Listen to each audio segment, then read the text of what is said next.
Gandang umaga po sa aking mga viewers. Pakita ko sa inyo ngayon guys, dumating to ngayong morning na to. Ayan, merong mga okra. Healthy yung mga okra guys. Ayan, wala tong spray. All natural. Ayan.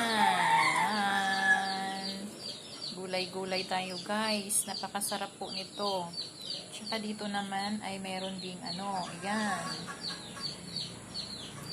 Lagi ko nakakalimutan ang Tagalog nito. Sa Bisaya to guys is okra.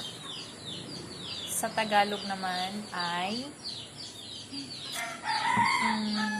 nakalimutan ko naman, Diyos me.